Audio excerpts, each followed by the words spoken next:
আসসালামু আলাইকুম। ওয়ালাইকুম আসসালাম ওয়া রাহমাতুল্লাহি ওয়া বারাকাতুহু। জি বলেন। স্বামী স্বামী স্ত্রী বাদাবাদি হয়ে 3 তালাক দিছে মুখে মুখে।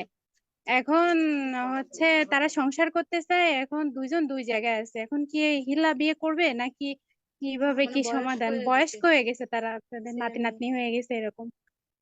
তালাকের মাসলা জুম প্রোগ্রামে তালাকের উত্তর দেওয়া যাবে না।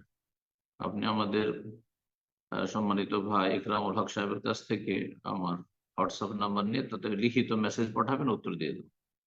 আর তালাকের মাসলা তারপর সবচেয়ে হল, এর চাইতে ভালো হচ্ছে সামনাসামনি কোনো আলেমের কাছে যাদের তালাক হয়েছে তারা সরাসরি যাবেন আর স্বামী স্ত্রী দুইজনের নিজের বিবৃতি স্টেটমেন্ট দেবেন আর তারপর উত্তর নেবেন, যাতে সঠিক উত্তর হয়।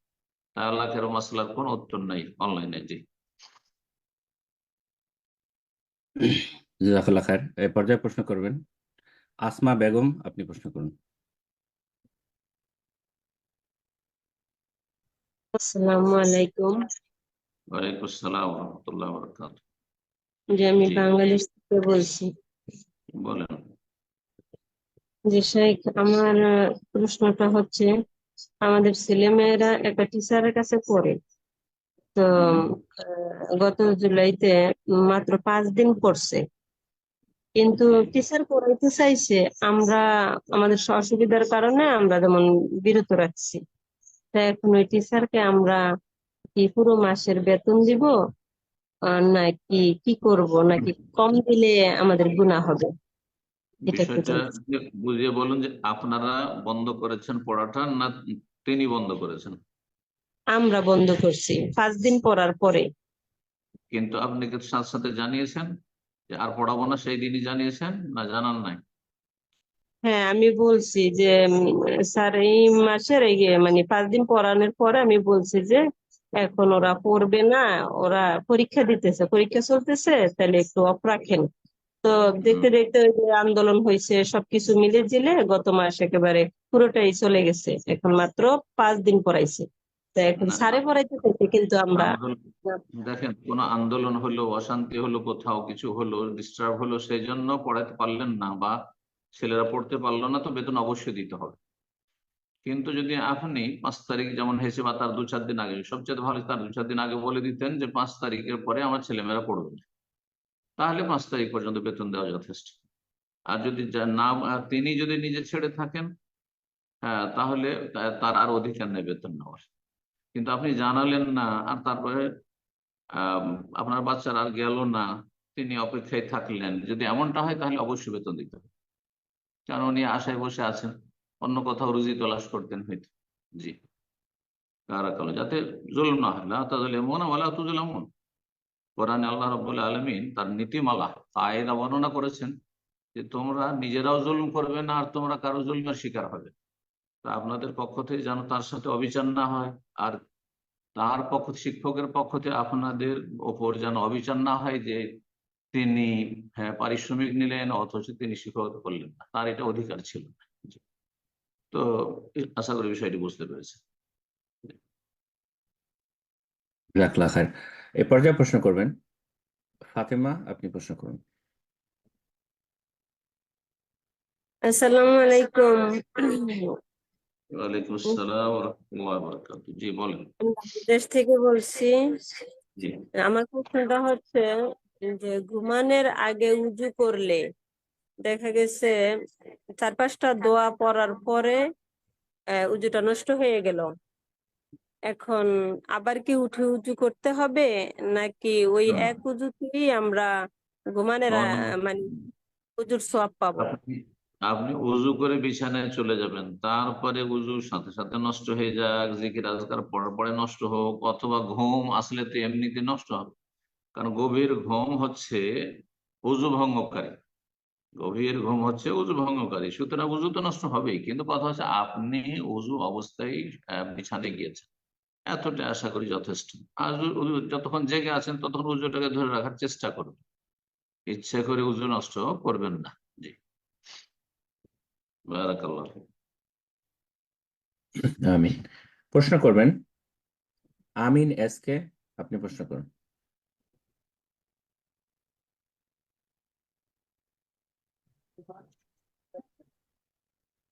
কি আপনার ফোন আনমিউট হয়েছে? প্রশ্ন করুন।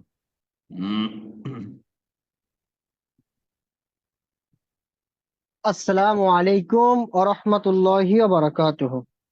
ওয়ালাইকুম আসসালাম রহমতুল্লাহ বরকাত। জি বলেন। সম্মানিত শায়েখ, আপনি কেমন আছেন? জি, আলহামদুলিল্লাহ। বলেন আপনি কোথা থেকে বলছেন, মাসলা কি শায়েখ, বলেন। আমি মহারাষ্ট্রের মুম্বাই থেকে বলছি। শায়েখ, আমার প্রশ্ন হচ্ছে জুমার দিনের দ্বিতীয় আজান সম্পর্কে। জুমার দিনের দ্বিতীয় আজান অধিকাংশ আহলে হাদিস ওলামারা বলছে বেদাত। আর আমাদের হানাফি অথবা বেরলভী সমাজে যে পদ্ধতিতে জুমার দিনে আজান দেয়, একটা আজান মাইকে দেওয়া হয় এবং ইমাম খুতবা মানে বক্তব্য দেওয়ার পরে যেটা আরবি খুতবা দেয়, সেই খুতবার সময় ইমামের সামনাসামনি আস্তে আস্তে করে একটা আজান দেওয়া হয় ইকামতের মতো করে। জি, জি। তো এখন প্রশ্ন হচ্ছে, যেটা উসমান রাদিয়াল্লাহু আনহু যে আজান দিয়েছেন, যেটা সহিহ বুখারীতে আছে, তো ওই আজান আর আমাদের সমাজে যে আজান দেয়, এই আজান দিলে কি সুন্নত সম্মত হবে, নাকি ওই উসমান রাদিয়াল্লাহু আনহুর আজান কিভাবে আমরা দেবো, বা দ্বিতীয় আজানের আমলটা আমরা কিভাবে করব? দয়া করে শায়েখ উত্তরটি জানাবেন, কারণ আপনার কিছু লেকচারে শুনেছি আমি যে দ্বিতীয় আজান দেয়া বেদাত নয়, আমাদের অধিকাংশ আলেম সালেম ওলামারা বলছে যে বেদাত। এবার এইটা নিয়ে আমাদের কিছু ভাইরা বিভ্রান্ততে আছে। আমরাও আলহামদুলিল্লাহ আপনার আলোচনাটা শুনে, আর এবং বুখারীতে যে হাদিসটা আছে ওইটা নিয়ে আলহামদুলিল্লাহ অনেকে বলছে দ্বিতীয় আজান দেওয়া জায়েজ, এবং এই যে বর্তমান সময়ে যে আজান দেওয়া হয় এটা যথেষ্ট সম্পর্কে যদি যথেষ্ট। কিছু জি, বলতেন। আপনি তো বক্তব্য রেখে দিয়েছেন, তো কেমন করে হবে? হলো যথেষ্ট, প্রশ্ন বুঝে নিয়েছি। ঠিক আছে, প্রশ্ন সংক্ষেপ হইতে হবে। প্রশ্ন যদি উত্তরের চাইতে বড় হয়ে যায় তাহলে এটা অপছন্দনীয়, বুঝছেন না? জাযাকাল্লাহ খাইর। আহলে হাদিস বলতে যদি ভারত, বাংলাদেশ, পাকিস্তান বুঝেন, কারণ কূপের মানুষ, কূপের মাছ মনে করে যে এটাই সাগর, কথা বোঝা গেছে। আর সাগরের মাছ বা নদীর মাছ মনে করে না রে, নদী মানে অনেক বড়। তো এইরকম বিষয়টা আছে। আহলে হাদিস শুধু ভারত, বাংলাদেশ, পাকিস্তানে আছে এমন কথা নয়, সারা বিশ্বে আছে।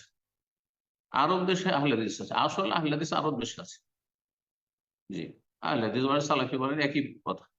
নামে শুধু পার্থক্য, হ্যাঁ, শব্দের পার্থক্য, আকীদা মানহাজ একই। তো অধিকাংশ আহলে হাদিস দুই আজানকে বেদাত বলছে, এই কথাটি অবাস্তব কথা, ভুল কথা, একবার বুঝার ভুল। তারপর আহলে হাদিসের বিজ্ঞ আলেমরা বেদাত বলেন, যাদেরকে আলিম সত্যি বলা হয়। মৌলবী সাহেবরা কিছু বেদাত বলেছে, বক্তারা কিছু বেদাত বলেছে, বিজ্ঞ আলেমরা তেমন কেউ বেদাত বলেন, এক দুজন ছাড়া আমার জানা মতে।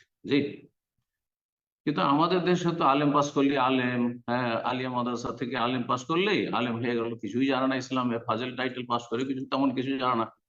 দাওরা পাস করলে আলেম হয়ে গেল, মসজিদে ইমাম হইলে আলেম হয়ে গেল। সমস্যাটা এখানে কিন্তু। হ্যাঁ জি, দাওরা পাস করলে মনে করে যে আমি শাইখ ইবনে বাজ ইবনে উসাইমিন মুজতাহিদ হয়ে গেছি। এটা দেওবন্দি মাদ্রাসাতে পড়ে এসছে, আর দু চারটা ফতোয়া দিতে শুরু করেছে, মনে করছে আমি তো শাইখ ইবনে বাজ ইবনে উসাইমিন, আর আমি তো আলবানি হয়ে গেছি।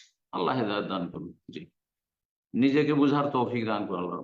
জি, তো কথা হচ্ছে যে নবী সাল্লাল্লাহু আলাইহি সাল্লামের পরে, নবী সাল্লাল্লাহু আলাইহি সাল্লামের জামানায় এক আযানই ছিল, লোকজনের সংখ্যা কম ছিল। ওমর, আবু বকরের জামানায় এক আযানই ছিল। ওমর রাদিয়াল্লাহু তাআলার জামানায় এক আযানই ছিল। কিন্তু ওসমান রাদিয়াল্লাহু তাআলা দেখলেন যে মদিনায় অনেক বড় হয়ে গেছে, আর মসজিদ হচ্ছে একটি মসজিদে সবাই সালাত আদায় করে। আজকালকার মতো এই ঘন ঘন প্রত্যেক মহল্লায় জমা মসজিদ এটা ছিল না। এটাও যে শরীয়ত সম্মত, একই গ্রামে আপনার কয়েকটি মসজিদ, এক গ্রামে 4টা-5টা জুমা মসজিদ, এগুলো যে এই সুন্নতের খেলাফ, এগুলো কেন বলেন না যে বেদাত? শুধু দুই আজান বেদাত, দুই আজান বেদাত বলছেন। আহলে হাদিস গ্রামে, একটা গ্রামে পাড়ায় পাড়ায় মসজিদ, মহল্লায় মহল্লায় মসজিদ, 5 মিনিট হাঁটতে 5 মিনিট পর পর একটা করে জুমা মসজিদ, কেন এগুলো বেদাত নয়? আল্লাহ বুঝার তৌফিক দান করুন। তো বলছিলাম, ওসমান রাদিয়াল্লাহু তাআলা দেখলেন যে লোকজনের সংখ্যা অনেক বেশি বেড়ে গেছে, আর লোকজন কাজে কর্মে ব্যস্ত থাকে। একটি আজান শুধু খুতবার সময়, সেটি আসল আজান, সেটা যদি দেওয়া হয়, আস্তে আস্তে মানুষের লেট হয়ে যায়, পরিষ্কার পরিচ্ছন্ন হয়ে গোসল করে প্রস্তুত হয়ে। আর লোকজন সেই দিন হাট লাগে জাওরা নামক স্থানে, তখন মাইকেল ব্যবস্থা ছিল না। তো এখন মসজিদে নববী থেকে যদি আজান দেওয়া হয়, তো জাওরা নামক স্থানে হইচই করছে, হাট বাজারে হট্টগোল চলছে, আজান তেমন শুনতে পাবে না, প্রস্তুতি নেবে কি করে? সেজন্য জৌরা নামক স্থানে একটা বাজারে উঁচু জায়গা, সেখানে গেছে আজানটি দিয়েছিলেন। আজকাল এই কাজটি মাইকের মাধ্যমে হয়ে যাচ্ছে, মাইকের মাধ্যমে হয়ে যাচ্ছে। এমন কিছু আহলে হাদিস মৌলবীদের কথা যে তাহলে তো গিয়ে হাটে বাজারে বাজারে গিয়ে দিতে হবে, আজান দিতে হবে। এগুলি জাহালাত আসলে ফতোয়া দেওয়ার ক্ষেত্রে। সবাই মুজতাহিদ সাজলে কাজ হবে না। আরে মুত্তাবি হন, মুজতাহিদ হইেন না, মোকাল্লেদ হইতে বলছি না, কিন্তু অন্তত মুত্তাবি হন, কোরআন সুন্নাহর অনুসারী হন, বড় আলেমদের অনুসারী হন। আর প্রত্যেকটা মৌলবী সাহেব মুজতাহিদ, প্রত্যেকটা মৌলবী সাহেব মুজতাহিদ। এই মানহাজটি আহলে হাদিসদের বর্জন করতে হবে, না হলে বিভ্রান্তির শেষ থাকবে। আল্লাহ হেফাজত করুন। আরব আহলে হাদিসরা, আরব সালাফিরা এমনটা নয় যেমন ইন্ডিয়া, বাংলাদেশ, পাকিস্তানের সাধারণ মৌলবী সাহেব সবাই ফতোয়া দেয়, সবাই ফতোয়া দেয়। যার ফলে ফিতনা ফাসাদের শেষ নেই, ইখতিলাফের শেষ নেই, কলহ বিবাদের শেষ নেই। মানুষের অন্তরে ফাটল আর ফাটল, একজন মৌলবী সাহেব একজন মৌলবী সাহেব অন্তরে মিল নেই, শত্রুতার শেষ নেই। অন্তরকে পরিষ্কার করতে হবে, না হলে জান্নাত যাওয়া যাবে না। জাযাকুমুল্লাহ খায়র। হয়তো কিছু কথা বললাম, বাস্তব সত্য এবং তিক্ত কথাই আসলে দেশের প্রেক্ষাপট। জি, কারণ সেখানে আমি জন্ম নিয়েছি, সেখানে বেড়ে উঠেছি, সেখানে দেখেছি আপনার আলেম সমাজ মৌলবী সাহেবদের অবস্থা, তাদের অন্তর্দ্বন্দ্ব আর কলহ আর সংকীর্ণতা। আল্লাহ রাব্বুল আলামিন যেন উদারতা দান করেন। তো বলছিলাম যে উসমান রাদিয়াল্লাহু তাআলা আনহু যখন এই আজান চালু করলেন, তখন হাজার হাজার সাহাবায়ে কেরাম বেঁচে ছিলেন, বরং অধিকাংশ সাহাবায়ে কেরামরা বেঁচে আছেন তখন। অল্প সাহাবায়ে কেরাম দুনিয়া থেকে বিদায় নিয়েছেন, কেউ তো বিরোধিতা করেননি, তেমন কেউ বিরোধিতা করেননি, উল্লেখযোগ্য কেউ বিরোধিতা করেন। পক্ষান্তরে মুআবিয়া রাদিয়াল্লাহু তাআলা যখন এক সাফে তাকে আরসা করলেন গম হইলে, তখন আবু সাঈদ খুদরি সাথে সাথে খুতবা চলা অবস্থা, বক্তব্য চলা অবস্থা দাঁড়িয়ে গেলেন, আর বললেন না যে না আমি এটা মেনে নিতে পারি না। যেভাবে রাসূলুল্লাহ সাল্লাল্লাহু আলাইহি ওয়াসাল্লাম একসা দিয়েছেন, ওইভাবে একসাই আমি ফেতরা দিই। তাহলে বোঝা গেল যে আরো ওলামারা বলছেন, বিজ্ঞ ওলামারা ভালো করে ফাকানা ইজমাআন, সুতরাং সেই ক্ষেত্রে ইজমা হয়ে গেছে সাহাবায়ে কেরামের, কেউ বেদাত বলেননি। জি, যার ফলে সামান্য 2 হরফ পড়ে মৌলভী সাহেব বক্তা হানাফি মাদ্রাসাতে পড়ে এসছেন, আর সেজে গেছেন সমাজে মুফতি, বক্তব্যের জোরে, আর তারপরে আপনি বলছেন বেদাত বেদাত। এগুলো ক্ষান্ত হন, একটু জবানটা কন্ট্রোল করে কথা বলা উচিত সাহাবায়ে কেরামদের শানে আর খলিফায়ে রাশেদের শানে। নবী সাল্লাল্লাহু আলাইহি ওয়াসাল্লাম বলেছেন আলাইকুম বিসুন্নতি ওয়া সুন্নাতুল খুলাফায়ে রাশিদিন, আমার সুন্নতকে আঁকড়ে ধরো, খোলাফায়ে রাশিদিনের সুন্নতকে আঁকড়ে ধরো। খোলাফায়ে রাশিদিন বিদআত বলেননি, খোলাফায়ে রাশিদিনের সুন্নত বলেছেন। কিন্তু আমি যদি একটা নতুন কাজ করি তো এটি বিদআত, বুঝা গেছে? খোলাফায়ে রাশিদিন নবী সাল্লাল্লাহু আলাইহি ওয়াসাল্লামের আদর্শ মোতাবেক চলার চেষ্টা করেছেন। তারা দ্বীনের মূলনীতিগুলি জানতেন, যে একটি আজানের এখন প্রয়োজন রয়েছে, এই আজানটি যদি আমি চালু করি তো এটি বিদআত নয়, বরং এটি মানুষের জন্য কল্যাণকর হবে, মানুষের জন্য ইবাদতে সহযোগী হবে। রব্বুল আলামিন বুঝার তৌফিক দান করুন এবং সাহাবায়ে কেরামদের শানে বেয়াদবি থেকে আল্লাহ রক্ষা করুন। আর আল্লাহ রব্বুল আলামিন যেন আমাদেরকে মধ্যম পন্থা অবলম্বনে তৌফিক দান করেন, আর ইফরাত তাফরিদ বাড়াবাড়ি ছাড়াছাড়ি থেকে আল্লাহ রব্বুল আলামিন বেঁচে থাকার তৌফিক দান করুন। আবার বলছি যে 2 আজান দেওয়া জরুরি নয়, কিন্তু 2 আজান জায়েজ, 2 আজান জায়েজ। 1 আজান দেওয়াই যদি যথেষ্ট হয়, কোনো প্রয়োজন নয়, 1 আজানই যথেষ্ট। 1 আজান নবী সাল্লাল্লাহু আলাইহি সুন্নত, খলিফা প্রথম খলিফার সুন্নত, দ্বিতীয় খলিফার সুন্নত, কিন্তু তৃতীয় খলিফার সুন্নত 2 আজান, সুতরাং সেটিও জায়েজ। আল্লাহ তাআলা আলাম। জি, জাযাকাল্লাহ খায়ের। প্রশ্ন করবেন আইয়ুব কাজী, আপনি প্রশ্ন করুন। আসসালামু আলাইকুম রহমতুল্লাহ। ওয়ালাইকুম আসসালাম ওয়া রাহমাতুল্লাহি ওয়া বারাকাতুহু। জি, বলেন। সম্প্রতি একটু একটা আকীদার বিষয় নিয়ে একটু বিভ্রান্তি হয়েছে আমাদের কয়েকটা ভাই ব্রাদারের মধ্যে। সেটা হচ্ছে আমাদের আহলে হাদিসদের মধ্যে আহ, কেউ কেউ উলামা বলতেছে যে আল্লাহর আকার আছে।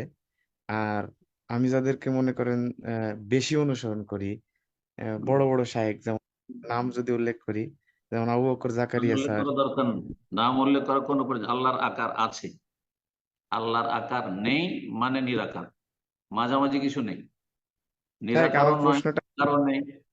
আমি আমি আমার কথা ক্লিয়ার করে দিচ্ছি যে আল্লাহর আকার আছে, কথা বোঝেন? আল্লাহর সুরত আছে, আর সুরত মানে আকার হয়। এই বাংলা আকার চলবে না, আহ, রূপ চলবে, অমুক চলবে, সুরত বলতে হবে, এগুলো নতুন আবিষ্কার, নতুন আবিষ্কার, বাদ দেন এসব। জি। জাজাকাল্লাহ খায়ের শেখ। তো ভাইকে কি আর উনি কিছু বলতে চাচ্ছিলেন, ওনাকে সুযোগ করে দিব না স্কিপ কি শেষ বলতে হয়ে গেল? চাইছিলেন? ওই বিষয়ে আকার, আকার বিষয়ে কোনো প্রশ্ন নেই, আকার আছে বাস সে হলো। আচ্ছা, এ ব্যাপারে যদি আপনার কোনো প্রশ্ন থাকে, এই ব্যতীত আর কি অন্য কোনো প্রশ্ন, তাহলে করতে পারেন। জি। প্রশ্নটা তাহলে আরেকটা একটা সুযোগ যখন দিয়েছেন, ইনশাআল্লাহ, আলহামদুলিল্লাহ। ওই আমাদের বাংলাদেশের কিছু আহলে হাদিস বলতেছে যে সিজদায় যে কোরআন মাজিদের ঈদে এই সম্প্রতি আগস্ট মাসের প্রশ্ন উত্তর পত্রিকায় আসছে, তা কোরআন মাজিদের কোনো দোয়া করা যাবে না। আর আর আরবের সেজদায়, উলামা একরাম সবাই একই কথা সেজদায় বলতেছে, সিজদায়, জি সিজদায়। এখন এই বিষয়টা কোরআন নিয়ে একটু বিভ্রান্ত। কোরআন হাদিসের দোয়া করা যাবে না? কোরআনের দোয়া করা যাবে না, কোরআনের দোয়া কোরআনের আয়াতে উল্লেখ করে নাই যে কোন পত্রিকায় আসছে? কোন পত্রিকায়? এটা বল, এটা আল ইতেশাম পত্রিকা, শেখ। কিছু বোঝে না মুফতি। যে মুফতি ফতোয়া দিয়েছে কোরআনের দোয়া সেজদায় করা যাবে না, সে কিছু বোঝে না, ফিকহের জ্ঞান নেই তার। জি, ব্যাস। জাজাকাল্লাহ খায়ের। এরপর যা প্রশ্ন করবেন উম্মি রাহাত, আপনি প্রশ্ন করুন। আসসালামু আলাইকুম রহমতুল্লাহি ওয়া বারাকাতুহু। আসসালামু আলাইকুম ওয়া রাহমাতুল্লাহি ওয়া বারাকাতুহু। জি, শেখ, আমি বাংলাদেশ থেকে বলছিলাম। বলেন। আমার প্রশ্ন হলো যে আমার এই যে জাকাতের বিষয় আর কি। আমার জাকাত রমজান মাসে বাইর করছিলাম 30,000 টাকা। জি, তাই আপনি মানে বয়ান শুনি যে 8 ক্ষেত্রে দেওয়া যাবে, আর আপন আত্মীয় থাকলে তাদেরকে দেওয়া যাবে। তাই আমার মামু অ্যাক্সিডেন্ট হয়ে মানে পাও মানে একেবারে রড ভেঙে গেছে, রড লাগাইছে। তার টাকার বিনিময়ে উনি চিকিৎসা করতে পারে না। তাই ভাবছি তার এই টাকাটা দিয়ে দিই। তাই হঠাৎ করে ওই মামানির সাথে আর কি দিয়ে কথা কথা কাটাকাটি হয়েছে, হেরা রাহে নাই কে। এই পর্যন্ত আমার আর টাকা দেওয়াই নেই। তাই আমার মামানিটা আবার রাস্তাঘাটে চলাফেরা করে, মাথায় কাপড় দেয় না, তারপর তার মেয়েও দেয় না। কিন্তু তাকে বলছি যে এটা আমি আমার মামারে চিকিৎসা করে দিই, কিন্তু উনি অস্বীকার যায় যে ওনার চিকিৎসা করলে আমরা কেউ যাব না। এখন তার কি করবে? ছেলেরাও ওনার চিকিৎসা করলে কি ছেলেরা হবে? মানে তার চিকিৎসা করালে তার স্ত্রী যাইব না, কিন্তু তার ছেলে কাক- নিশাগ্রস্ত আর কি। কাকে চিকিৎসা করলে কার স্ত্রী যাবে না? আমার মামানি যাইব না আর কি। আমার মামারে চিকিৎসা করালে তিনি আর হসপিটাল যাইব না। মামা এখন আর আমার মামার মামার সম্পর্ক খারাপ নাকি? তালাক হয়ে গেছে? না না, তালাক হয় নাই, কিন্তু উনি চাইতেছে উনার আর চিকিৎসা করাইবো না। মানে কেন? এইভাবেই থাকবো, এইভাবেই থাকবো, উনি যতদিন বাঁচে এইভাবে থাকবো, চিকিৎসা করানো ওই টাকা দিয়ে আমরা চলুক আর কি, এরকম বোঝায়। না না, কিন্তু আমার মামা সেই সেই সেই মহিলা তার স্বামীর চিকিৎসাতে টাকা দিতে বাধ্য নয়। স্বামীর চিকিৎসার জন্য স্ত্রী টাকা দিতে বাধ্য নয়, কিন্তু অন্য কোনো ব্যক্তি টাকা দিচ্ছে জাকাত কারো চিকিৎসার জন্য, তার অভাবের কারণে, অভাবের কারণে জাকাত দিচ্ছে, আর সেই মহিলা বাধা দেবে, সেই মহিলার কথার কোন মূল্য আছে সেখানে? যেই ব্যক্তি দান করবে সে স্বাধীন, কাকে দান করবে সেটা সেই ক্ষেত্রে স্বাধীন, যদি সে হকদার হয়, অর্থাৎ তার ধন সম্পদ নেই চিকিৎসার, মিসকিন ফকিরের আওতাতে পড়ছে, তাহলে তাকে চিকিৎসা বাবদ জাকাত থেকে টাকা দিতে পারে। কথা বোঝা গেছে? আর যদি দেখা যায় যে না, তাও ওই যে আপনার মামার কথা বলছেন, তার সম্পদ আছে, জমি জায়গা আছে, ভিটেমাটি ছাড়াও জমি জায়গা আছে, সেগুলো বিক্রি করে চিকিৎসা করতে পারবে, আর এইদিকে আপনি জাকাতের টাকা দিয়ে চিকিৎসা করেন, জায়েজ নয় মোটেই। তাহলে কি অবস্থায় আপনার মামা আছে সেটা আপনাকে বুঝতে হবে, যে ফকির মিসকিন আওতাতে পড়ছে কিনা, অভাবী কিনা। জি, জাজাকাল্লাহ খায়ের। প্রশ্ন করবেন আরিক, আপনি প্রশ্ন করুন। আসসালামু আলাইকুম শেখ। ওয়ালাইকুম আসসালাম ওয়া রাহমাতুল্লাহি ওয়া বারাকাতুহু। জি, আমি ক্যালিফোর্নিয়া থেকে বলছি। তো শেখ, বলেন। আমার প্রশ্নটা হচ্ছে একটু হজ সংক্রান্ত। একটা ছোট বিষয়ে কনফিউশনে পড়েছি যে আমরা যখন হজে যাই তখন তো আহ 10 তারিখে আমরা বড় জামারাতে পাথর নিক্ষেপের পরে আমরা কোরবানি করি এবং তারপরে আমরা চুল মুন্ডন করি। তো এক্ষেত্রে আমার কোরবানি হয়েছে কিনা এটা না জানা পর্যন্ত আমরা মাথা মুন্ডন করতে পারবো কিনা? বা মাথা ও মোটানোর পরে কোরবানি করা যাবে কিনা? দেখেন, কোরবানি এই যে এগুলো সিরিয়াল বহাল রাখা, এই যে পর্যায়ক্রম ভাবে কাজগুলি করা সেই দিনের, এটি শুধু মুস্তাহাব, সুন্নাত, ওয়াজিব নয়। যার ফলে আমার কোরবানি হইলো কি না আমার দেশের হাজিরা বুঝে না, যার ফলে এসে ওই কাউন্টারে যখন পয়সা জমা করে ব্যাংকে, তখন জিজ্ঞেস করে যে আমার কোরবানি কখন হবে। সকালে সবাইকে লিখে দেয় সকাল 10টা, সকাল 10টা, কানা কাহাই করে বোঝানো, বাঙাল বোঝানো, বুঝছেন? তো এইসব করার কোনো প্রয়োজন, কারণ কোরবানি 4 দিন পর্যন্ত জায়েজ। 13ই জিলহজ পর্যন্ত কোরবানি জায়েজ। 13 জিলহজ পর্যন্ত আপনি আপনি চুল কাটবেন না, বেতুল্লাহ তওয়াফ ইফাজা করবেন না, নাকি হালাল হবেন না, এহরাম পরেই থাকবেন না? মোটেই না। ওলামারা বলছেন যে প্রাথমিক হালাল হওয়ার জন্য পাথর মেরে নেওয়া, আর তারপরে একটা কাজ করে নেন, পাথর মেরে নেওয়ার পরে চুল কেটে নেন। পাথর মেরে নেওয়ার পরে চুল কেটে নেন, আপনি প্রাথমিক হালাল হয়ে গেলেন। আপনার কোরবানি হইল হইল না, কখন হবে, ওইসব সন্ধান চালানো কোনো প্রয়োজন নেই। জি, জাযাকুমুল্লাহ। আল্লাহ হাফেজ। প্রশ্ন করবেন কেয়া, আপনি প্রশ্ন করুন। উম, আসসালামু আলাইকুম ভাইয়া, আমি ঢাকা থেকে বলছি। বলেন। জি, ভাইয়া, আমি আল্লাহর জন্য আপনাকে অনেক ভালোবাসি এবং আপনার জন্য অনেক দোয়া করি, আল্লাহ আপনাকে সুস্থতা দান করুক। এবং আল্লাহ আমি ভালো। মনে করি যে আল্লাহ আপনি আমাদের জন্য নেয়ামত, যে এই জন্য আমি আপনার জন্য বেশি বেশি দোয়া করি, আরো যে দোয়া করি আল্লাহ আপনাকে দীর্ঘ হায়াত দারাজ করুক। তো ভাইয়া, আমি একটা কথা জানতে চাচ্ছি যে আমাদের তো ছোটবেলায় আব্বা আম্মা যেভাবে আকিকা দিতেন, তখন তো তারা ভুল পন্থায় দিতেন। তো এখন তো আমার বয়স 45, এখন ওইটাই কি হবে নাকি আমাদের নতুন করে দিতে হবে, নাকি না দিলেও চলবে? এটাই। জাজাকাল্লাহ খাইরান। প্রথম কথা, যা কিছু বললেন আমার সম্পর্কে, এটা আপনার সুধারণা, আমি হয়তো তেমন কিছু নই, সাধারণ একজন মানুষ। আল্লাহ রাব্বুল আলামিন আপনার সুধারণা আমাকে পূরণ করার তৌফিক দান করেন এবং সেই যোগ্যতা আল্লাহ দান। তারপর আকিকার বিষয়টি জিজ্ঞেস করেছেন। আকিকা সুন্নাত, আকিকা সুন্নাত মুআক্কাদা। যদি বাবা মা ভুল ভালো করে থাকে, ধরুন ভাগের আকিকা দিয়েছে, যা হয়ে গেছে হয়ে গেছে। কিন্তু যদি আপনি চান যে আমি আবার, আমার মনে শান্তি হচ্ছে না, আমি আমার আকিকা দেব, তো অনেক ওলামাদের কাছে জায়েজ রয়েছে, জায়েজ রয়েছে। আবার বলছি, আকিকা পুনরায় দেওয়ার কোনো প্রয়োজন নাই, বা যাদের আকিকা টোটালি হয়নি, আকিকা হয়নি, ভুল করেও আকিকা হয়নি, সহি করে আকিকা হয়নি, মোটেই হয়নি, আর বড় হয়েছে, আকিকা দেওয়ার কোনো আবশ্যক নাই, বা সেটা তাকিদপূর্ণ না, গুরুত্বপূর্ণ না। তার সাথে অনেক গুরুত্বপূর্ণ কাজ আছে, সেগুলি করুন। কিন্তু কেউ বড় হয়েও যদি আকিকা দিতে চায়, তাহলে সেই মর্মে কিছু দলিল পেশ করেছেন তারা। আল্লামা আলবানী হাদিস নিয়ে এসেছেন, আকা রাসূলুল্লাহ সাল্লাল্লাহু আলাইহি ওয়াসাল্লাম বাদামা বয়স, নবী হওয়ার পর রাসূল আকিকা দিয়েছেন। এই জন্য কেউ কেউ বলছেন যে আকিকা দেওয়া যেতে পারে, অনেকে বলছেন।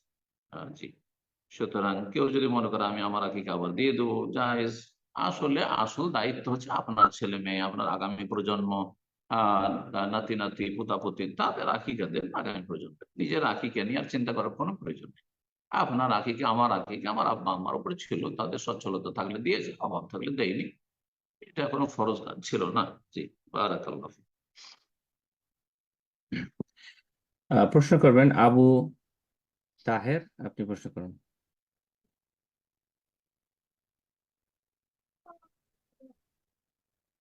সালামু আলাইকুম। ওয়ালাইকুম আসসালাম ওয়া রাহমাতুল্লাহি ওয়া বারাকাতুহু। জি, বলেন। আমি মুর্শিদাবাদ থেকে বলছি স্যার। জি, বলেন।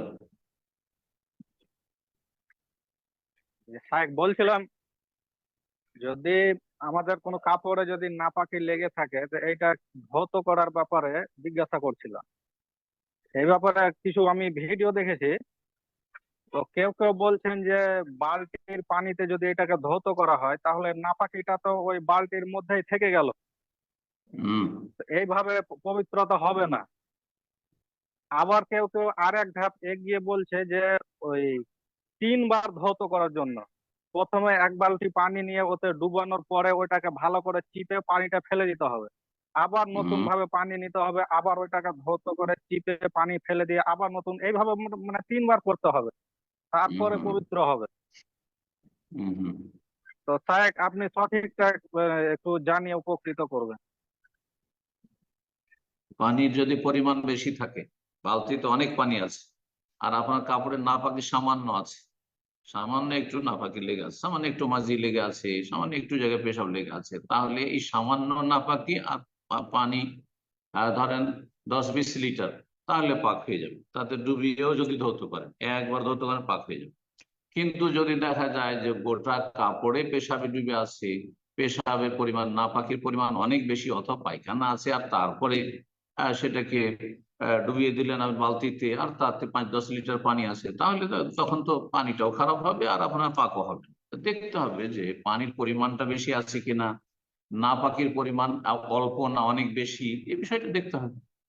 আর এগুলো থেকে, এসব অস্বস্থতা থেকে আর এইসব ধরনের এই ফতুয়ার জটিলতা থেকে মুক্তির জন্য সেটাকে আপনি পানি ঢেলে ধৌত করেন। বালতিতে ডুবিয়ে ধোয়ার দরকার, বালতিতে যদি ডুবিয়ে ধন, তাহলে পরে আপনি সেটাকে একাধিকবার ধন। একবার ধুইলেন, তারপর আরেকবার ভালো পানি দিয়ে আরেকবার আরেকটু পরিষ্কার করেন, ঠিক আছে। যারা 3বার বলেছে এটা মুস্তাহাব, কোনো ওয়াজিব নয়। 3বার করে ধুইতে হবে, কোনো ওয়াজিব আর জরুরি নয়। আপনি মোটামুটি নিশ্চিত হইতে হবে যে আমার অপবিত্রতার পরিমাণটা কত ছিল আর পানির পরিমাণটা একদম কত। তাহলে যেই ব্যক্তি আপনাকে এখানে সংশয় সৃষ্টি করেছে যে ও বালতিতে ধোয়া হইলো, নাপাকি তো থেকে গেল ওতে, তাহলে তো নাপাকি তাতে মিশে গেল, তাহলে কি করে পাক হইলো? আচ্ছা বলুন তো, নবী সাল মসজিদ নবী তো ওই যে বেদুইন পেশাব করে দিয়েছিল, সে যেমন তখন তো পেশাব করে, পুরোটাই পেশাব করেছে, যতটা তার পেশাব ছিল, পেশাব পুরোটাই পেশাব করেছে। আর নবী সাল করতে দিতে বলেছেন, তার পেশাব বাধা দিতে নিষেধ করেছেন। তারপরে সেটা মাটিতে পড়ে থাকলো, আর তার উপরে পানি বহিয়ে দেওয়া হলো, মাটিটা খনন করে অন্য জায়গায় স্থানান্তরিত করানো, মাটিটা অন্য জায়গায় ফেলাও হলো না, আর সেখানে পানিটাই শুধু বইয়ে দেওয়া হলো, কি করে পাক হলো তাহলে? এটাও তো চিন্তা করতে হবে। এই জন্য বলছি যে যদি নাপাকি অল্প থাকে, 2-1 ফোঁটা নাপাকি আছে, পানি 10 লিটার বা 20 লিটার আছে, তাহলে পাক হয়ে যাবে। কিন্তু নাপাকি যথেষ্ট আছে, আর পানি ধরেন 20-30 লিটার 40 লিটারও আছে, তাহলে পাক হবে না, তখন পুকুরের মতো পানি হইতে হবে। হ্যাঁ, তো এই বিষয়গুলো, পানি কতটা বেশি পরিমাণ হইলে সেটা বেশি বলা যেতে পারে, আর কতটাতে কম হইতে পারে, বিস্তারিত ফিকহার কিতাব মাসলা মাসাইল রয়েছে। এক কথায় সাধারণ মানুষের যতটা যথেষ্ট, না পাকি স্বল্প আছে, তাহলে অল্প পানিতে সেটা পাক হইতে পারে। না পাকি বেশি আছে, তাহলে বেশি পানির প্রয়োজন হচ্ছে, বেশি পানির প্রয়োজন হচ্ছে। আর না হলে ঢেলে ঢেলে ধৌত করেন, পানি ঢালেন আর ধৌত করেন বাইরে, তাহলে সমস্যা শেষ হয়ে গেল। বারাকাল্লাহ ফিক। জাজাকাল্লাহ খায়ের। সম্মানিত দিনী ভাই বোনেরা, আজকে আমরা প্রোগ্রাম একটু সংক্ষিপ্ত করবো, যেহেতু আমাদের সম্মানিত শেখ সফর থেকে ফিরে এসেছেন, একটু টায়ার্ড আছেন। তো ইনশাল্লাহ আমরা এখন থেকে 1টা বা 2টা প্রশ্নের মাধ্যমে আজকের প্রোগ্রাম শেষ করবো ইনশাল্লাহ। বাকি যারা হ্যান্ড রেজ করেছিলেন প্রশ্ন করার উদ্দেশ্যে, আপনারা ইনশাল্লাহ আগামী প্রোগ্রামে শুরুতে এসে হ্যান্ড রেজ করবেন। আপনাদের প্রশ্নগুলো আগামী সপ্তাহে আমরা নেওয়ার চেষ্টা করবো ইনশাল্লাহ। তো এই পর্যায়ে প্রশ্ন করবেন আলমগীর, আপনি প্রশ্ন করুন। আসসালামু আলাইকুম রহমতুল্লাহ বারকাতু। ওয়ালাইকুম আসসালাম রহমতুল্লাহ বারাকাত। জি শেখ মুর্শিদাবাদ বলছিলাম, ভুলিয়েন। বলেন।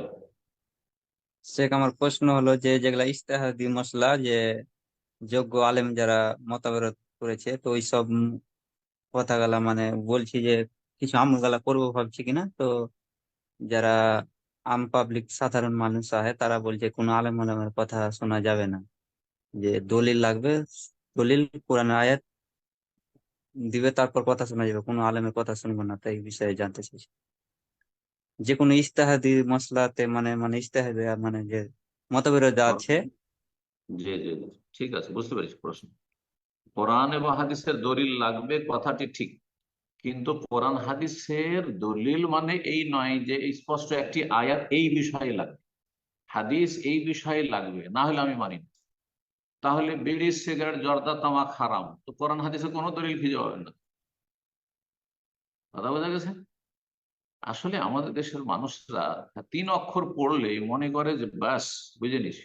ভাই, শরীয়তের যে একটা ফিকহ জ্ঞান থাকতে হবে, আর তারপরে শরীয়তের কিছু মৌলিক নীতিমালা আছে, তো এগুলো বিষয়ে বুঝতে হবে। এই জন্য তো উসুল ফিকহ, হ্যাঁ, মুস্তালাহুল হাদিস, হাদিসের কায়দা কানুন, তারপরে ফিকহের কায়দা কানুন। উসুল ফিকহ কেন, শুধু ফিকহ কেন পড়ানো হয় না? উসুল ফিকহ পড়া যেতে হবে। ফিকহার কিছু উসুল কাওয়ায়েদ রয়েছে, সেই কাওয়ায়েদগুলো অবশ্যই, মৌলিক নীতিমালাগুলি সামনে রাখতে হবে একজন মুফতির জন্য। কিছু বুঝেন না, নবী সাল্লাল্লাহু আলাইহি ওয়াসাল্লাম বলেছেন নহিতান আকরা কোরআন রাকিয়ান ও সাজেদান, আমাকে নিষেধ করা হয়েছে কোরআন পড়তে রুকু সেজদায়। আরে কোরআন পড়তে কাকে বলা হয় আর কোরআনের দোয়া করতে কাকে বলে, দুটোতে পার্থক্য বুঝো না, তো তোমার ফতোয়া দেওয়ারই তো অধিকার নেই। এতটুকু যখন দিনের ফিকহ নেই, তোমার জ্ঞান নাই, তোমার ফতোয়া দেওয়ার মোটেই যোগ্যতা নেই। কিন্তু আমাদের দেশের মানুষরা বুঝে না এই বিষয়গুলো, দু চার হরফ পড়ে মনে করে যে ব্যাস কোরআন হাদিসের দলিল লাগবে, সেই দলিলটা হয় স্পষ্ট হইতে হবে আর না হলে অস্পষ্ট হইতে হবে। মৌলিক কায়দা নীতিমালার আন্ডারে হইতে হবে। অনেক নতুন নতুন মাসাইল আসছে, যেই মাসাইল গুলির কথা আপনি কোরআন হাদিসে কোথায় খুঁজে পাবেন। যেমন বললাম যে আপনি মুর্শিদাবাদ থেকে প্রশ্ন করছেন, মুর্শিদাবাদ বিড়ি সিগারেটের কারখানা। হ্যাঁ, অধিকাংশ লোকের রুজি রোজগার হচ্ছে বিড়ি আর এই তামাক। হ্যাঁ, জর্দা তামাক। এই জর্দা তামাক বিড়ি যে বাঙালি জাতির গুরুত্বপূর্ণ একটি খাদ্য হয়ে গেছে, খবিজ খাদ্য, আল্লাহ হেদায়েত দান করুন। তো এটা যদি বলে যে কোন আয়াতে আছে কোন হাদিসে আছে, জর্দার নাম আছে, তামাক শব্দটি আছে, হ্যাঁ আপনার ওই সিজারা শব্দটি, সিগারেট শব্দটি আছে কোথাও নেই, তাহলে হালাল করে দেবেন নাকি? আল্লাহ হেদায়েত দান করুন। খাবাইশ তো আছে না, তাইয়্যিবাত আছে, মৌলিক নীতিমালা আছে শরীয়তের, যে আল্লাহ রাব্বুল ইউহিল্লু লাকুমুত তাইয়্যিবাত ওয়া ইউহাররিমু আলাইকুমুল খাবাইস, কুলু মিন তাইয়্যিবাতি মা রাযাকনাকুম, তাইয়্যিবাত গুলি খাও, খাবাইস খেও না। তো একজন আলেমের জন্য, আলেম ফতোয়া দিবে, এ পাবলিক একটা আয়াত মুখস্থ করে একটা হাদিস মুখস্থ করে এ আয়াত নিয়ে আসতে হয় না হাদিস নিয়ে আসতে। তো হাজার হাজার মাসাইলের দলিল খুঁজে পাবেন না কোরআন হাদিস আপনি, বুঝা গেছে? হয় স্পষ্ট দলিল থাকতে হবে নসের সারি, আর না হলে দালালাতুন নাস থাকবে, না হয় ইশারাতুন নাস থাকবে, এগুলো থাকবে। এগুলো হচ্ছে ফিকহের কায়দা কানুন। কিছু না পড়ে একজন আলেম 30 বছর ধরে মাদ্রাসায় পড়লো, তারপরে পড়াশোনা উচ্চ শিক্ষা লাভ করলো, আর আপনি কিছুটা অনলাইনে ইসলাম চর্চা করলেন, আর তারপর আমি দলিল ছাড়া কিছু বুঝি না। আপনার চেয়ে বেশি আলেম বুঝেন যে দলিল কি। ইজতিহাদি মাসাইলও দলিল আছে, কিন্তু মৌলিক নীতিমালা আছে। কোন ক্ষেত্রে অস্পষ্ট বিষয়টি সাধারণ লোকের জন্য অস্পষ্ট, কিন্তু বিজ্ঞ আলেমের জন্য বিষয়টি স্পষ্ট হইত। আর তারপরে অনেক মাসাইল রয়েছে যে দুই দিকে দলিল 19-20, সুতরাং এই ক্ষেত্রে ইজতিহাদের সুযোগ আছে। আপনার কথাটি ঠিক বলার সুযোগ আছে, আমার কথাটিও ঠিক বলার সুযোগ আছে। আপনারও আপনার কথাটি ঠিক বলার সুযোগ আছে, আমারও আমার কথাটি ঠিক বলার সুযোগ আছে। যেমন কেউ যদি বলে, একটি উদাহরণ দিয়ে বলি, যে যার রমজানের কাজা বাকি আছে সেই ব্যক্তি সওয়ালে রোজা রাখবে না, আগে কাজা করতে হবে তারপরে সওয়ালে রোজা রাখবে, না হলে হবে না। একদল বলছে সেই ফতোয়া দেওয়ার যেমন সুযোগ আছে তেমন এটারও সুযোগ আছে, হ্যাঁ ফতোয়া দেওয়ার, যে রমজানের কাজা তো 11 মাস সুযোগ আছে, কিন্তু সওয়াল তো এই 1 মাসের মধ্যে রাখতে হবে, সওয়ালের 6টি রোজা। সুতরাং আমার পক্ষে যদি সম্ভব না এতগুলি রোজা কাজা করতে, আমি সওয়াল রোজা রাখবো না, শুধু রাখতে পারবো, এইটাও বলার সুযোগ আছে। এই ক্ষেত্রে বললেন আমারটা ঠিক আর আপনারটা ভুল বলা যাবে না। এই জন্য ওলামারা কোনো ক্ষেত্রে বলেছেন এটা সহি, এটা গলত, কোনো ক্ষেত্রে বলছে এটা রাজে, এটা মরজু, এটা বেশি সহি মনে হচ্ছে বা বেশি মানে আমার কাছে পছন্দনীয় মত মনে হচ্ছে, আর এটা কিন্তু ভুল বলেন না। আল্লাহকে তারা ভয় করে, ওলামারা ভয় করে, কিন্তু সাধারণ মানুষ অথবা অল্প স্বল্প মাদ্রাসায় পড়ে তাদের তো মনে করে বাপ অনেক কিছু জেনে গেছে। এই ফতোয়া দেওয়ার অধিকার আর এইসব মন্তব্য করার অধিকার আমাকে দলিল এনে দিতে হবে, একটা আয়াত দিতে হবে না হাদিস দিতে হবে, কোন মাসলায় মৌলিক নীতিমালা অন্তত দিতে হবে, রসুল কোন আয়াতের আন্ডারে পড়ছে, কোন হাদিসের আন্ডারে আপনার এই মশলাটি পড়ছে, যে বৈধ করছেন অথবা অবৈধ করছেন, এইটা বলতে হবে, এই বিষয়গুলি জানতে হবে। ফিকহের মাসলা আর ফতোয়ার মাসলা এত সহজ নয় যে একটা আয়াত নিয়ে এলাম পড়ে দিলাম ফতোয়া দিয়ে দিলাম, একটা হাদিস নিয়ে এলাম ফতোয়া দিয়ে দিলাম, হাদিসের তর্জমা করছি আর ফতোয়া দিয়ে দিলাম, এত সহজ নয়। এত সহজ হলে সারা জীবন আমরা পড়তে থাকতাম না। জি, তারপরে কিছুই জানি না মনে হচ্ছে, কিছুই জানি না।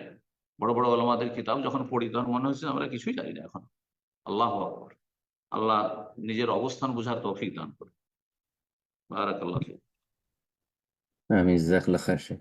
তো ইনশাল্লাহ এখানে শেষ করে দেন, দোয়া করে শেষ করে দেন। জাজাকাল্লাহ খায়ের শেখ আপনার লাইনে মূল্যবান সময়ের জন্য। কয়জন আছেন প্রশ্ন করার? ঠিক অনেক, লিস্ট এখনো আমার অসুবিধা না, আলহামদুলিল্লাহ। আপনি দুটো তিনটে প্রশ্ন করতে পারেন, সমস্যা নেই। ইনশাল্লাহ। জাজাকাল্লাহ খায়ের শেখ। তো ঠিক আছে ইনশাল্লাহ। তো আমরা এই পর্যায়ে প্রশ্ন নিব, প্রশ্ন করবেন ফজলে রাব্বি। জি, আপনি প্রশ্ন করুন।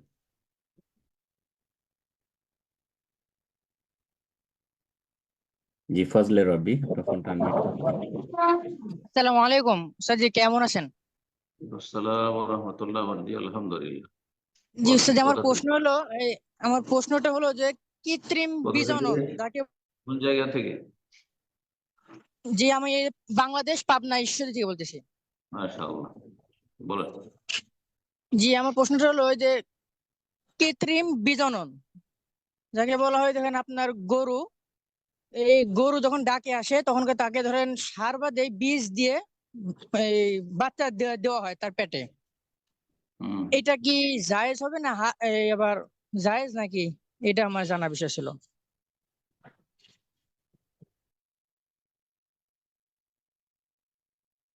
তার মানে যেমন ষাঁড় আর গাভীতে মিলন হয়, সে মিলন ছাড়া ইনজেকশনের মাধ্যমে আপনার বীর্য দেওয়া হয় আর গর্ভধারণ করে বাচ্চা পেটে আসে, এটাই বলতে চাইছেন নাকি? জি শেখ, এটাই আর কি যে, যেটা টিউবের মাধ্যমে ওরা করে যে প্রজনন করে থাকে গরুদের আর কি, যে এটা ফার্ম গুলোতে বিশেষ করে করে থাকে, কারণ বড় বড় গরু থাকে বা বিভিন্ন ওদের কজ থাকে আর কি। তো এই ধরনের, যে এটাই উনি জানতে চাচ্ছেন। সেটা যদি অন্য বিদেশি ষাঁড়ের হয় তাহলে জায়েজ আছে, সেটা মানুষের না হইলেও হইলো, মানুষের বীর্য না হইলেও হইলো, জায়েজ আছে, কোনো অসুবিধা নেই। আল্লাহ তাআলা।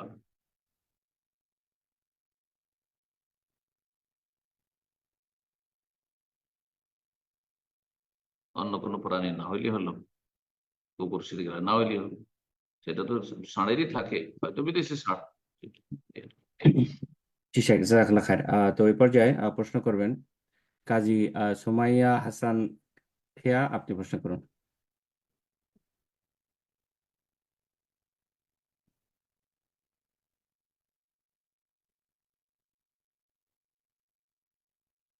জি কাজী সুমাইয়া হাসান খেয়া, আপনার ফোনটা আনমিউট হয়েছে, আপনি প্রশ্ন করুন।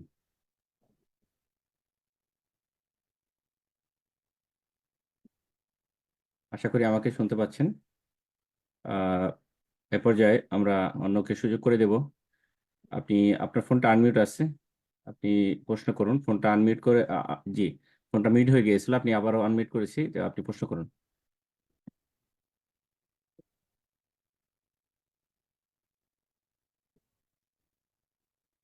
ইনশাল্লাহ এ পর্যায়ে প্রশ্ন করবেন আবু আব্দুল্লাহ বিন আব্দুল, ওকে, অনেক বড় নাম। জি শুরুটা বললেই হবে।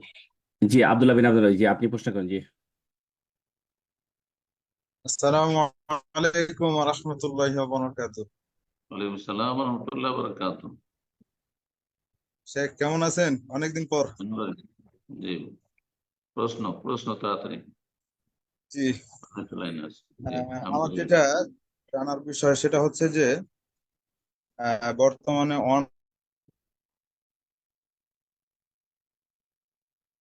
শোনা যাচ্ছে না। অনলাইনে দেখছি যে কেউ বা বই বিক্রি করছে, আবার কেউ অন্য কোনো পণ্য বিক্রি করছে, এবং এটার অফারে তারা ওমরা পালনের সুযোগ, মোটর সাইকেল, আরো বিভিন্ন জি তারা আপনি লটারির একটু মাধ্যমে। পজ করুন, আপনার প্রশ্ন কিছুটা থেমে গিয়েছিল, তো শেখ আপনার শুরুতে বুঝেননি, তো আপনি শুরু থেকে মাইকটা ক্লিয়ার করে প্রশ্ন করুন। জি আচ্ছা, শুনতে পাচ্ছেন? কথা কেটে কেটে আসছিল তো, কিছু শোনেনি, নতুন করে বলো। আচ্ছা, আমি যেটা বলছিলাম শেখ যে অনলাইনের মাধ্যমে এখন খুব বেশি পরিমাণে দেখা যাচ্ছে যে অনেক ব্যবসায়ীরা ব্যবসা করছে, তারা ওই ব্যবসায়িক স্বার্থে এটা অফার হিসেবে রাখছে যে ওমরা পালনের সুযোগ, তারপরে মোটর সাইকেল, টাকা পয়সা, ফ্রিজ, এসি ইত্যাদি, এগুলো তারা অফার হিসেবে রাখছে যে সবাই পণ্য কিনবে এবং এটার সাথে একটা করে কুপন থাকবে। এর মাধ্যমে কোনো একদিন লটারি করা হবে, এতে কেউ ওমরা করার সুযোগ পাবে, কেউ বা ফ্রিজ, এসি ইত্যাদি এগুলো পাবে। তো এইটা কেমন হচ্ছে? মানে এটা তো একটা লটারি বাহ্যিক দৃষ্টিতে আমরা দেখছি, এটার শারীরিক বিধানটা কি একটু যদি বলতেন। মানে জুয়া জুয়া জুয়া হয়ে যাচ্ছে, এটাই তো কথা, হ্যাঁ তাই না? জি জি জি, প্রশ্ন। মনে হচ্ছে একটু যদি সেটা জানাতেন। জি, সৌদি আরবও চলে, অনেক সুপার মার্কেট আছে, দামি দামি গাড়ি, কার দাঁড় করা আছে আছে। তো এই বিষয়ে ওলামারা ইখতিলাফ করেছে। একদল বলছেন যে জায়েজ নাই, কারণ এর আকর্ষণে মানুষ অনেকে শপিং করতে যাচ্ছে, না হলেও শপিং করতো না, কেনাকাটা করতো না হয়তো। এই জন্য বলি যদি কারো গরজ থাকে যে সেই দোকান থেকে বা সেই পণ্যগুলি তার প্রয়োজন রয়েছে সেই জন্য কিনতে যাচ্ছে, আর তারপরে তার এটা মুখ্য উদ্দেশ্য নাই, সেই গিফটটা মুখ্য উদ্দেশ্য নাই, গিফট পেয়ে গেল গেল, না হলে না গেল, কিন্তু আমার ওইগুলো মাল সামানের প্রয়োজন ছিল, তাহলে যায়। কিন্তু যদি কিন্তু না, কিন্তু এই সেই করে এত টাকার কেনাই কিনতে হবে, এই 5,000 টাকার কিনতে হবে বা 500 টাকার কিনতে হবে, আমার যেমন এখানে 100 রিয়ালের কিনতে হবে কমপক্ষে, না হলে এতে অংশ নেওয়া যাবে না, কুপন পাওয়া যাবে না, এটা যদি হয় তাহলে এটি জুয়া, এটি জুয়া, তাহলে জায়েজ নয় যদি এমনটা হয়। কিন্তু যদি এরকম নির্ধারণ না থাকে আর তার উদ্দেশ্য না এগুলো, আসলে উদ্দেশ্য হচ্ছে আমার আসলে এই পণ্যগুলির প্রয়োজন আছে, সামানগুলির প্রয়োজন রয়েছে, সেই কিনতে গেছে, আর তারপরে তাকে কুপন দিয়ে দিল, তো আশা করা যায় আল্লাহ তাআলা আ'লাম। তবে বেঁচে থাকা ভালো, সন্দেহ থেকে বেঁচে থাকা ভালো। সম্ভবত যদি ভুল না হয় শেখ সালেহ ফৌজান এটাকে নাজায়েজ বলেছেন। জি, বারাকাল্লাহ। জাযাকাল্লাহ খায়ের, বারাকাল্লাহ ফিক। প্রশ্ন করবেন নাজমুল হক, আপনি প্রশ্ন করুন। আসসালামু আলাইকুম রহমতুল্লাহ। ওয়ালাইকুম আসসালাম ওয়া রাহমাতুল্লাহি ওয়া বারাকাতুহু। জি, শাহেখ, আমি গাজীপুর, ঢাকা। বলেন। আমি একদিন দোয়া চাইছিলাম আপনার কাছে যে আমার প্রথম সন্তানের বাবা হচ্ছি, তো আল্লাহর রহমতে ছেলে সন্তান হয়েছে। শাহেখ, দোয়া করবেন আমার ছেলের জন্য। আল্লাহ, ছেলে দিক মেয়ে দিক তো সবকিছুই নিয়ামত, অনেক সময় মেয়ে ছেলের চাইতে অনেক বড়। মারিয়াম আলাইহিস সালামের কোয়ালিটির মেয়ে যদি হয়, আয়েশা ফাতেমার মতো মেয়ে হয়, আল্লাহ মেয়ে দিল যাতে বরকতপূর্ণ করুন, আর ছেলে দিল আল্লাহ বরকতময় করুন। হ্যাঁ হ্যাঁ, নেক হায়াত দান করুন, আল্লাহ বরকত দিন, দিন দুনিয়া ভালো করুন। জি শাহেখ, নাম রেখেছি হাকিকাত দিয়ে আব্দুল্লাহ তোহা। আব্দুল্লাহ তোহা। মাশাআল্লাহ, ঠিক আছে। জি, তো আমার বারাকাল্লাহ। প্রশ্নটা হলো আজকে যে এই যে আমরা সালাফি আকীদা গ্রহণ করেছি যখন, সবকিছু মানার চেষ্টা করি ইনশাআল্লাহ, আল্লাহ যাতে তৌফিক দান করে। আল্লাহ তৌফিক তো দান করুন। ছোট বাচ্চাদেরকে ওই যে কাজল দেয় আর কি, চোখে কাজল দেয়, তারপরে এটা তো যদি আমি কোনো শুভ লক্ষণ অলক্ষণ করে করলে তো এটা শিরক হয়ে যায়। কিন্তু এমনিতে সৌন্দর্যের জন্য ছোট বাচ্চাদেরকে দিলে কি কোনো অসুবিধা হবে? সৌন্দর্যের জন্য দিলে তো অসুবিধা নাই, কিন্তু আরেকটি অসুবিধা আছে, সেটা হচ্ছে যে কাজলটা কালি থেকে তৈরি হয়, সেটা চোখের জন্য, দৃষ্টিশক্তির জন্য ক্ষতিকর, এটা সায়েন্টিফিক নয়। যদি এটা চোখের জন্য ক্ষতিকর হয় তাহলে জায়েজ না, তাহলে জায়েজ না, ওইটা আরেকটা কারণ। আর যদি কোনো বদনজর থেকে বাঁচার জন্য দিচ্ছে অথবা কোনো কল্যাণ হাসিলের জন্য দিচ্ছে ইত্যাদি, তাহলে তখন শিরক হবে। আর এমনিতে কালি কালি তো কোনো উপকারী জিনিস না। আমাদের কাজল যে আগে আমরা ছোটকালে দেখেছি আমাদের গ্রামে গঞ্জে, সেটা তো ওই যে আপনার প্রদীপে প্রদীপে সেই আপনার কালিটাকে ধরে ধরে ধরে আর সেটা দেখলো তেল দিয়ে তারপর সেখান দিয়ে দিত, সেটা তো ক্ষতি করবে চোখে, ক্ষতি, চোখের ক্ষতি। মানে আমাদের মহিলারা বুঝতো না তখন, কোনো দিন দুনিয়ার কোনো শিক্ষা ছিল না, না দিনের জ্ঞান ছিল না দুনিয়ার জ্ঞান ছিল।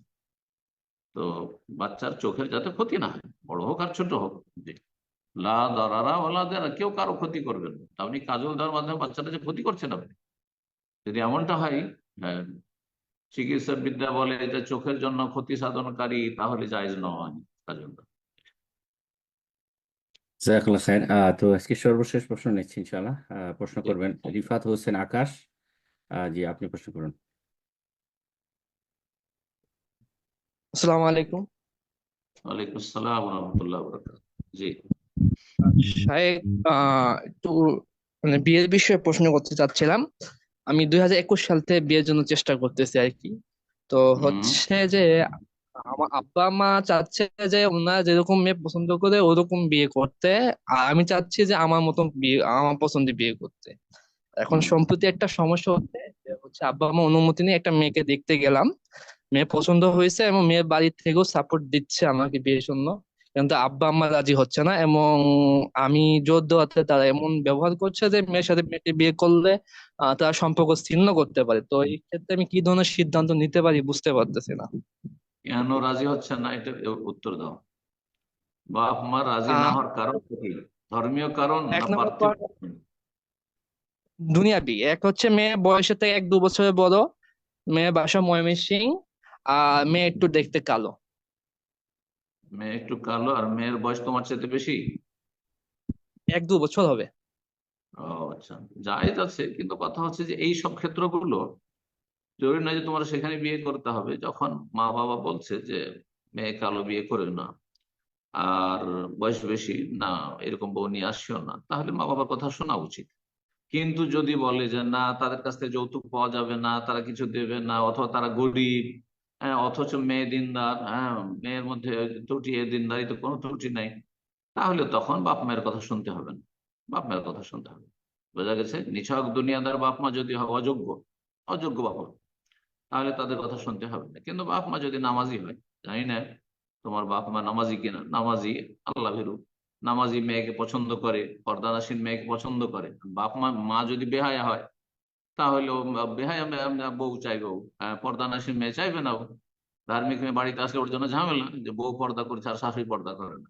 এমন হলে তখন ওই মায়ের কথা শুনতে হবে, ওই বাবার কথা শুনতে হবে।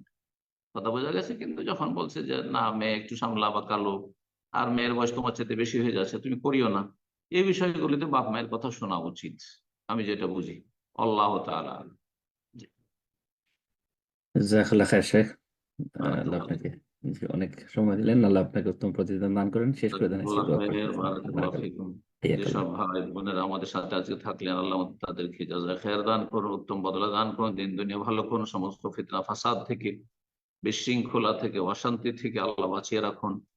দেশে, মুসলিম সমাজে, যেখানে মুসলিম ভাই বোনেরা বসবাস করেন, দেশে হোক বাইরে হোক, সব জায়গায় আল্লাহ যেন সার্বিক নিরাপত্তা দান করেন, ঈমান আমলের হেফাজতে তৌফিক দান করেন। হ্যাঁ, জীবন এবং পরিবার পরিজন, ধন সম্পদ, বাড়িঘর সবকিছুর আল্লাহ হেফাজতের তৌফিক দান করেন, আল্লাহ হেফাজত করেন। সমস্ত অনিষ্টকারীর অনিষ্টকে আল্লাহ দূর করেন, এবং অনিষ্টকারীর অনিষ্ট থেকে আমাদেরকে আল্লাহ রক্ষা করেন। জাযাকুমুল্লাহ খাইরান ওয়া সাল্লাল্লাহু আলা নবিয়িনা মুহাম্মদ ওয়া আলা আলিহি ওয়া সাহবিহি আজমাইন।